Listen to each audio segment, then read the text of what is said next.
Hello, welcome to Madame After Midnight. This is a podcast where we talk about life and its many pursuits of sustainable happiness. I'm your host, Madame Donut. Now, a word of warning. This podcast can make you hungry or horny or both, but we don't have a problem with that, do we? Because it's after midnight. Or at least I like to pretend that it is. As long as the kids are sleeping, we're good, right? Well, tonight, I'm very excited to have my guest on the show. She's truly phenomenal and inspirational. She started a nonprofit called Common Ground Collective. And literally, they, collect food, produce that they distribute to the community from people's backyards instead of letting all the fruit just fall on the ground. Wait, I'm not really sure if that's what it's named for, but please welcome my guest tonight, a friend, beautiful human being, Miss Jennifer Karaca. Well, hello, Jennifer. Welcome to Madame After Midnight. Thank you for joining me. Thank you for having me. So nice to see you. It's been a while. Oh my God, when was the last time I saw you? I think you had taken some sapote to do the trial run with a tart for it. And that was so much fun. Oh my goodness, so delicious. I'm so glad we got to try that because I feel like most people don't know that fruit enough. And in fact, that's why you reach out to me. I think like, hey, can you do something with white sapote? I was like, I'm not sure, but I'll try. Yeah, it was I love experimenting. So thank you. We were actually just talking about that with two of our harvest clients. And I was telling them how you would turn it into this like delicious tart. And they were like, oh, so she cut it, was it fully ripe? And I was like, she cut it when it wasn't fully ripe, and then she baked it, and it was so good. It was very pear-like before it's super ripe, and I think when it's really ripe, it's best for sorbets, which when you gave me some white sapote, I didn't have my ice cream machine yet, but now I do. Oh. So next time you have some overripe ones, let me know, because I would love to make sorbets with them. Yeah, I think it would be really delicious. In fact, I find, like, I feel like I was discovering recently more that other than donuts, my strength kind of lies on like making shit up out of like whatever new produce or new fruits thrown at me. Like, what do you do with that? Like, I don't know yet, but let me touch it, and I'm having fun just discovering how to cook that way. It probably brings the passion back into it where you're not like a routine, like I know how to make this already. It's like, what can I do differently to make this stand out? Exactly. It's so much fun. So anyways, I just mentioned that you are with Common Ground Collective. You started Common Ground Collective. So let us tell us about this nonprofit. So basically, me and my friend Therese Masters, we started Common Ground about 5 years ago now. So we were both fresh out of the UHMC Sustainable Science Management Bachelor Program.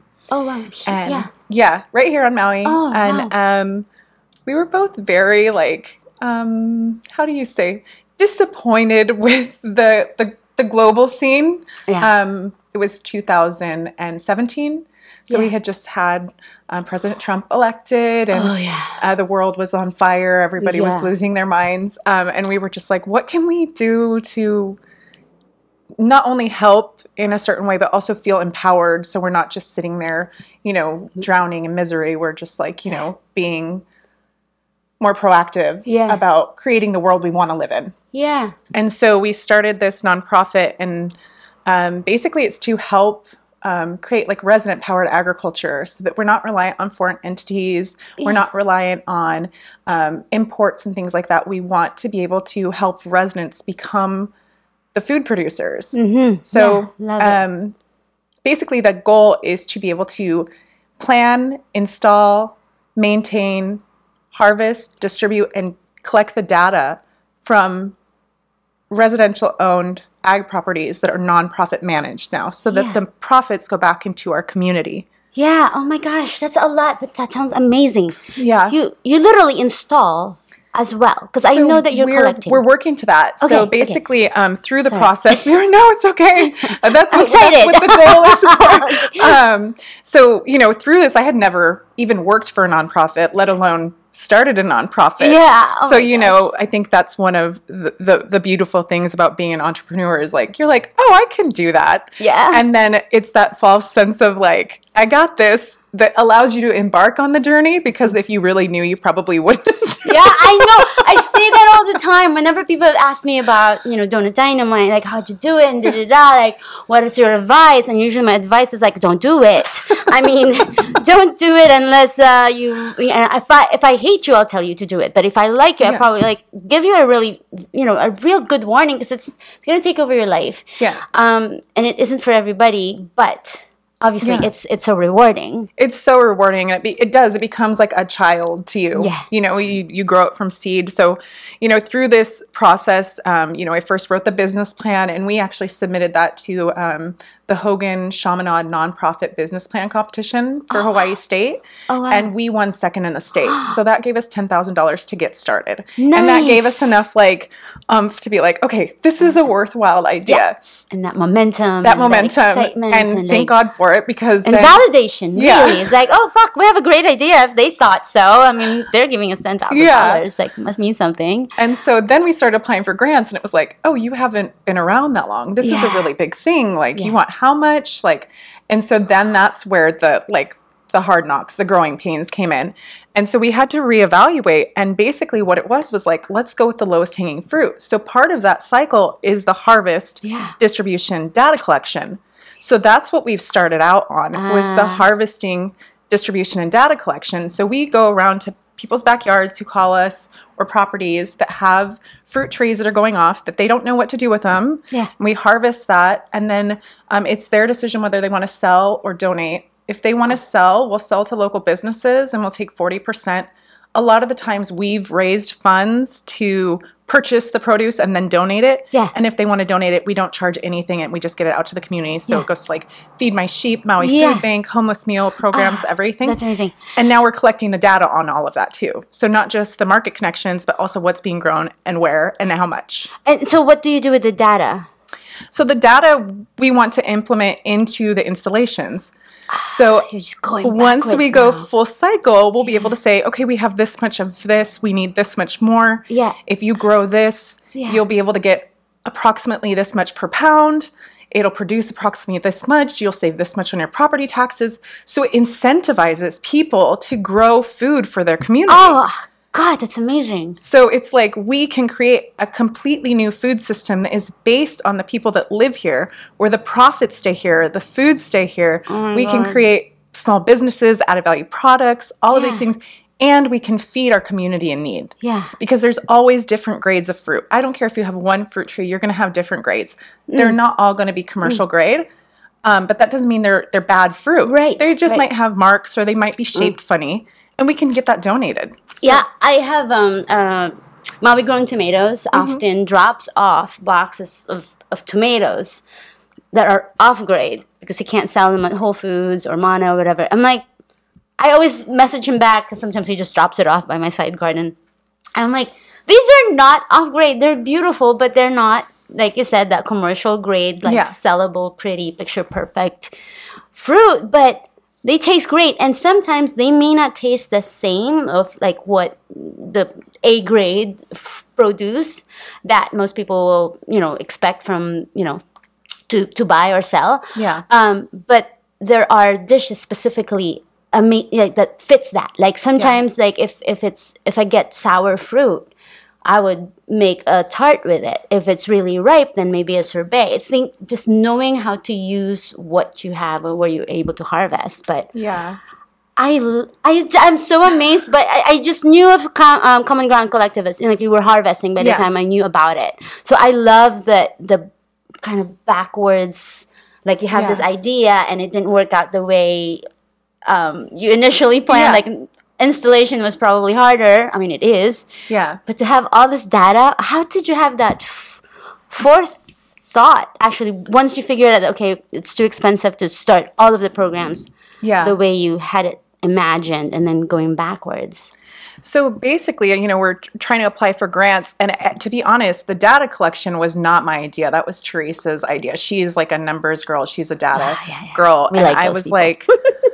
data. I'm like, people don't want data. People want help, man. It's hard to go out and harvest, and it's hard to distribute, and it's hard to do that kind of stuff. And who has the time to do that? So that's where we were like, let's make a full cycle service for these ag land owners. So you don't necessarily have to be a farmer, but you can learn to the extent you want to learn, and we can help you. Yeah.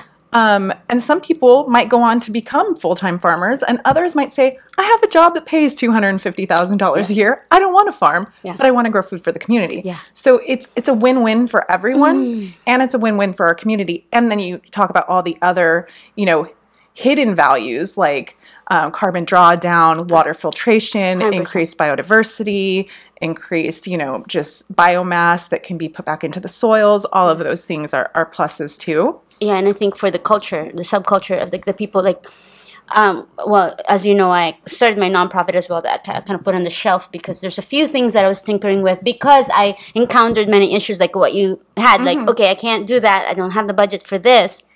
So I've been always like tinkering with it. Like I started a soup and toast until like they had this construction in front of my shop for months on end. Like then it slowed down that operation, which I was doing that to. This is the thing I'm not a numbers person and I hate asking for money.